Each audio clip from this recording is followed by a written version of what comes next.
Great. So let's begin the last part of today's lecture. So in the first two parts, we saw we had a brief introduction of distributed ledger technology, how blockchain emerged from it, and how blockchain technology itself led to the creation of cryptocurrencies. So we didn't discuss about cryptocurrencies parts that much, but we saw some of the inner fundamentals of how blockchain operates. In the second part of the lecture, we looked at how consensus is really an important mechanism to achieve collective agreement in most modern decentralized networks, and that's true even for blockchain-based systems. Now, as part of that consensus mechanisms, we looked at the Byzantine generals problem, saw how the network can achieve collective agreement even in the midst of the presence of certain traitors, some dishonest nodes, which try to take advantage of the network. We also saw two different collective mechanisms which are widely used, which are widespread amongst cryptocurrencies, namely proof of work and proof of stake, and saw some of their inherent features, some of which are really good, some of which are not that desirable. But having said this, now let us dive deeper into the world of cryptocurrencies.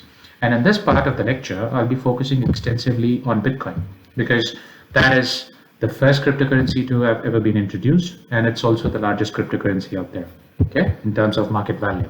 So Bitcoin is arguably the world's first cryptocurrency to have emerged, and it was introduced with the primary intention to replace traditional fiat currencies.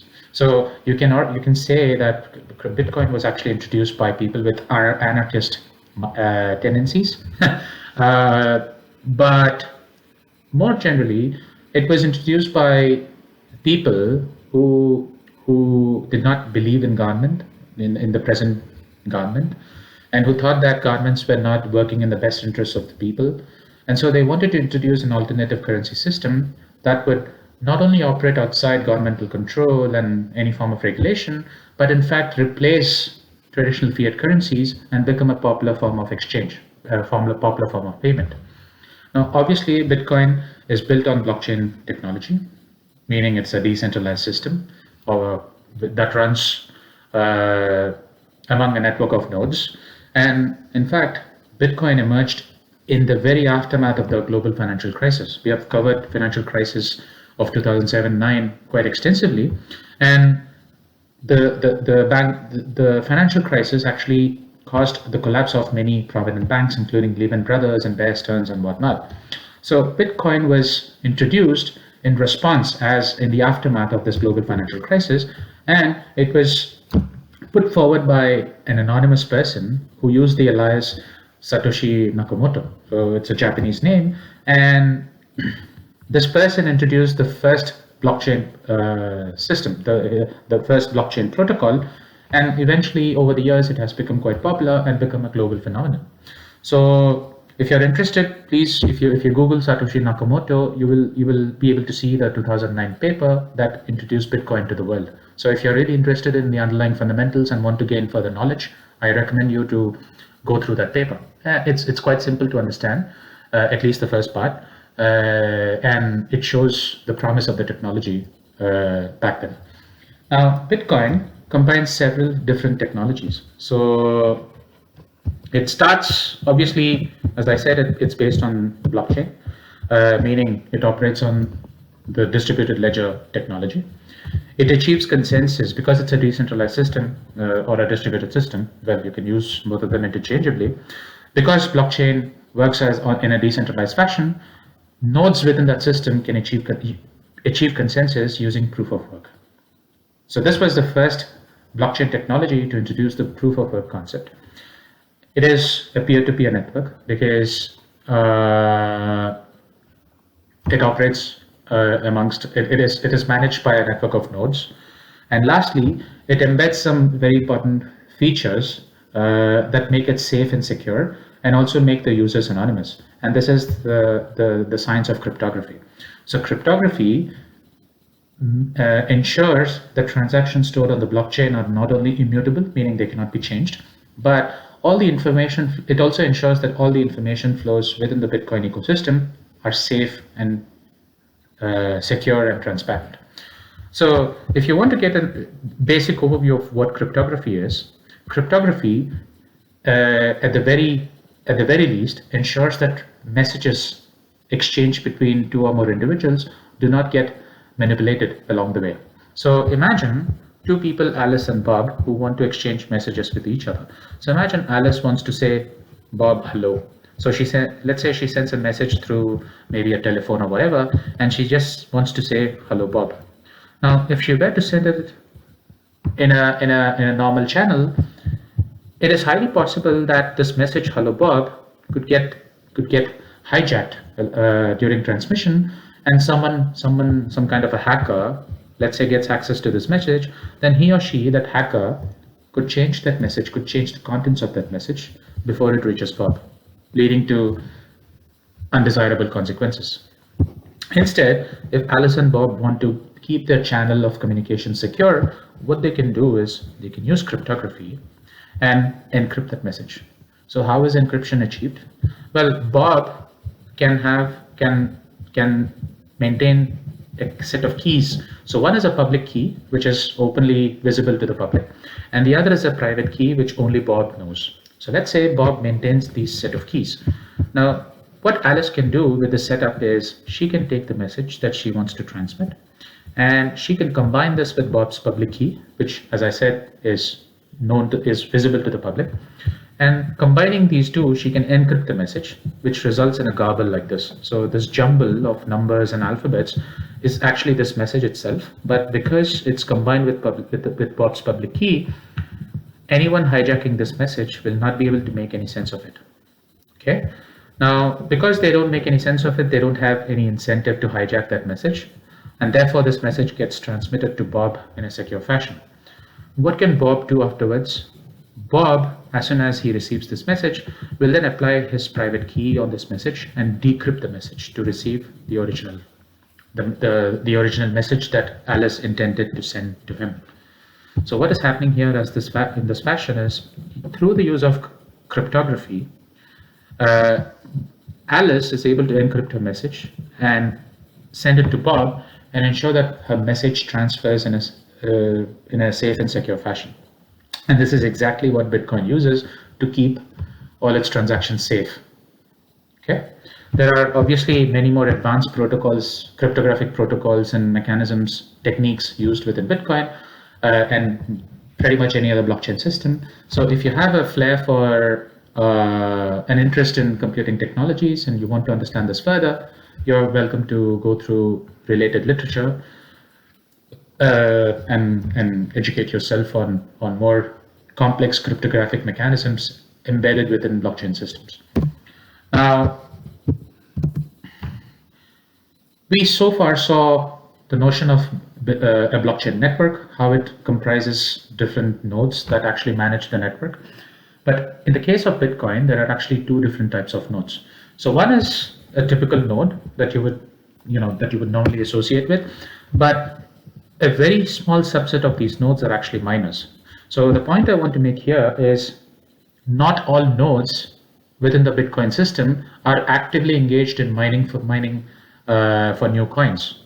In other words, not all nodes within the Bitcoin ecosystem are actively engaged in solving the math puzzle and creating a new block in order to add incoming transactions. It's only a very few subset. It's only a small subset of these nodes that actually act as miners.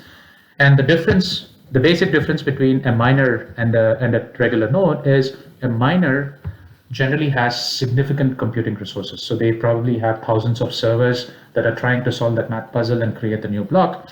Whereas a node in comparison is much more lightweight. A typical Bitcoin node is very easy to set up. In fact, you can do it yourself. All you need is maybe a terabyte of storage space and very low processing power, and you're good to go. You're good to set up a full-fledged Bitcoin node and join the Bitcoin ecosystem. So obviously,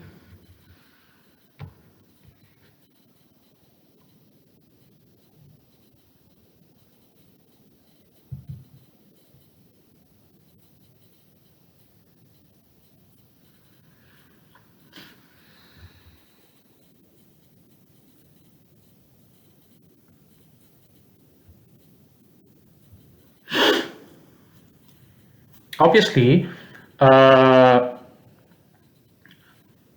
sorry for the interruption, but obviously the Bitcoin miners, because of the work they do, because of the extensive resources they deploy, are rewarded with new Bitcoin and transaction fee. But nodes, on the other hand, do not get compensated for any of the services that they render. So unlike miners who are actively picking up new transactions, validating them, and trying to add them to a new block that they hopefully create, nodes perform a different set of functions. They are nevertheless important, but they are more or less lightweight in comparison to the functions that miners perform. So nodes, for their part, are engaged in the task of validating new transactions. So whenever a new set of transactions enters the system, nodes pick them up, and then their task is to relay them to all the other miners within the network, and also to all the other member nodes within the system. Nodes obviously also ensure that the blockchain remains valid and up to date by synchronizing their copies of blockchain with respect to each other. Now, once a miner creates a new block, adds the verified transactions to it, the miner will then relay that updated blockchain to all the member nodes, and then so that each node can update its individual copy of the blockchain and remain up to date. And this is the way, using the proof of work concept, the entire Bitcoin ecosystem remains in sync. But again, unlike miners, nodes do not receive any rewards for the services they render. Instead, nodes are simply there as volunteers. So you can you can dedicate a small server, and become a full-fledged node, but you won't get anything in return, at least in terms of a monetary profit. Okay. Now, if you look at the distribution of Bitcoin nodes, it's quite extensive. In fact, the last time I checked, there were about 10,092 active nodes within that on which Bitcoin runs.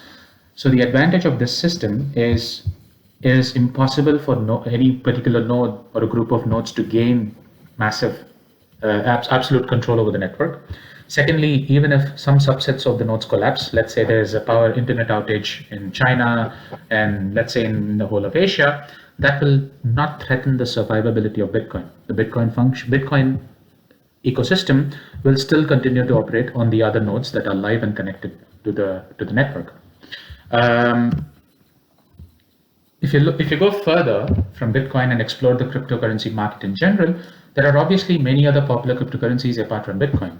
So you have Ethereum, which we'll cover in the next lecture as part of a discussion on smart contracts and initial coin offerings. So in those domains, in smart contracts and initial coin offerings, Ethereum plays a major role. So we'll see what Ethereum is. And apart from Ethereum and Bitcoin, there are also a number of other popular cryptocurrencies. So in general, when I checked last time, there were about 5,000 plus cryptocurrencies in operation, actively in operation. Compare that with the number of national currencies out there, number of normal government-controlled fiat currencies out there. They're probably in the hundreds.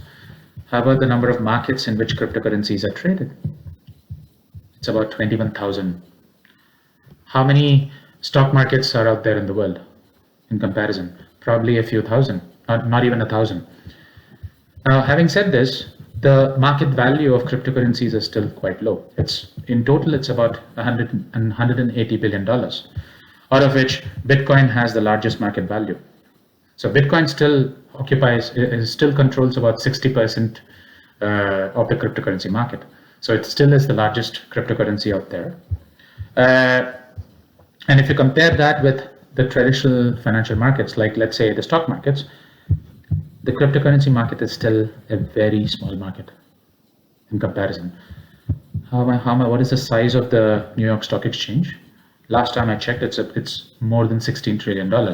Even the Oslo Bourse is worth about $167 billion, and that's a relatively very small exchange.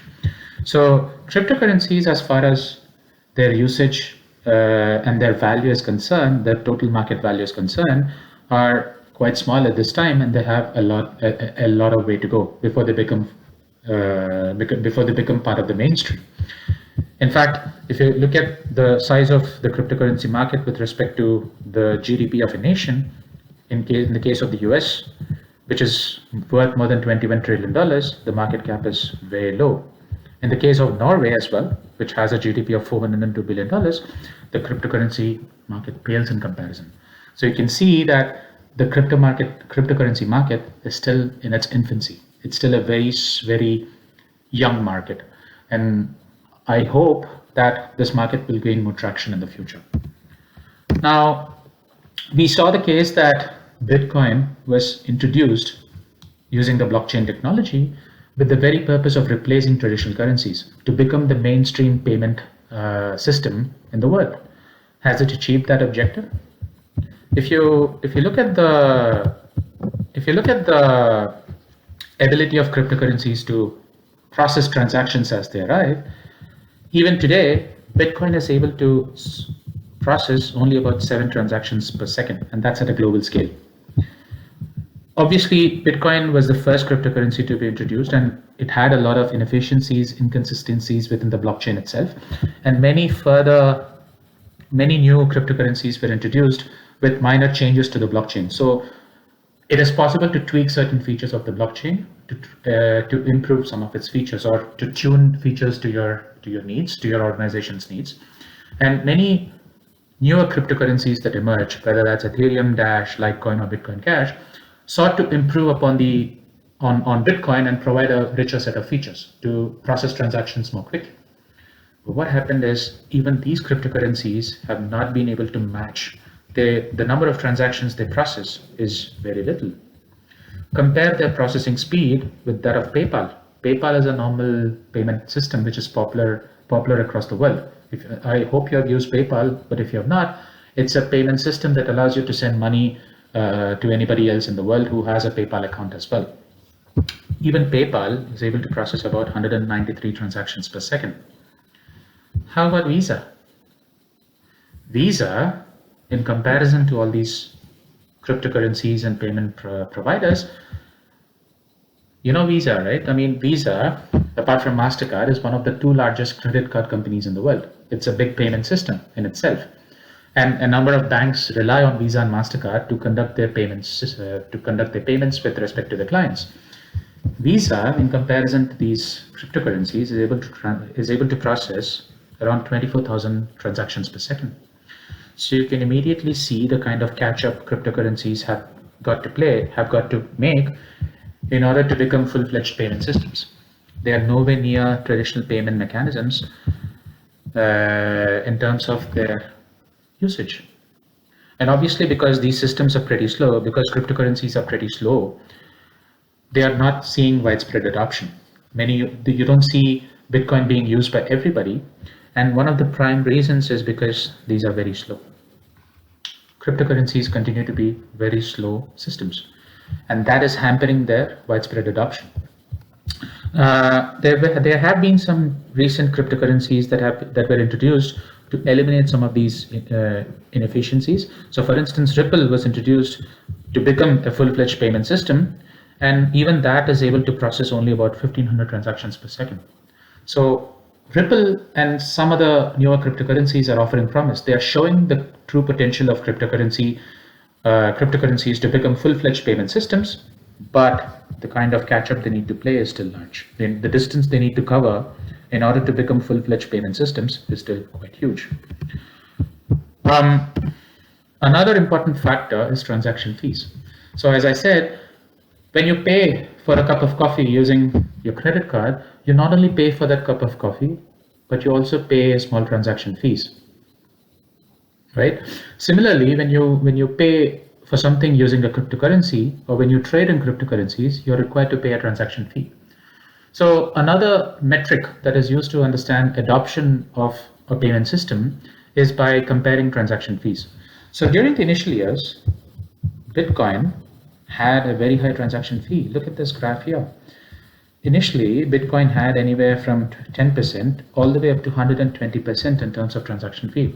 That's because Bitcoin was a very volatile market. It still is, but it was way more volatile during the initial years.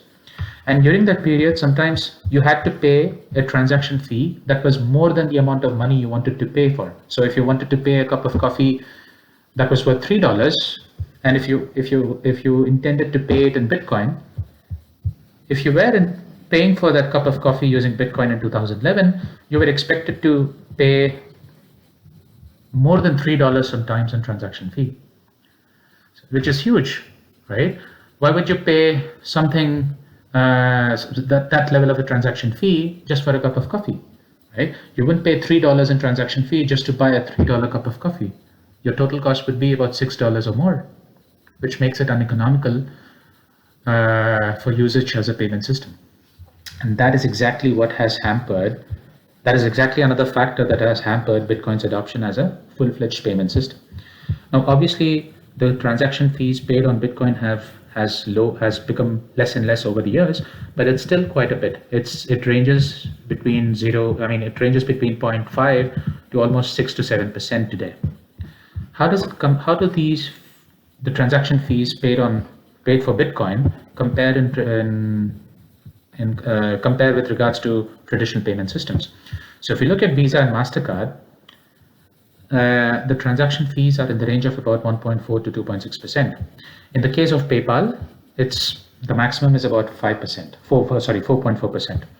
So while Bitcoin has become cheaper in recent years, you can clearly see it hasn't reached the level that is attractive for users, right? Users are still not ready to pay such a high transaction fee of about 5 or 6%, and that is what is hurting its adoption as well. So one is processing speed as a payment system, meaning if you submit a transaction now, you have to wait probably for a few hours to get confirmation that your transaction went through, which is hurting its adoption. And secondly, the high transaction fee is also another factor that is hurting the widespread adoption of cryptocurrencies, including Bitcoin. And one more thing here is the transaction fee for Bitcoin is dynamic. It's not fixed, unlike the other payment systems, and changes with market conditions, which is also why you see these fluctuations as time progresses. So I hope you enjoyed this lecture. This was a very basic introduction to cryptocurrencies and some of the underlying technologies, including blockchain and distributed ledger technologies. In the next lecture, we'll take a deeper look and try and understand other cryptocurrencies, including Ethereum, and we'll explore the concept of smart contracts and initial coin offerings. So I wish you a good week ahead and wish you safety and good health. Thank you very much.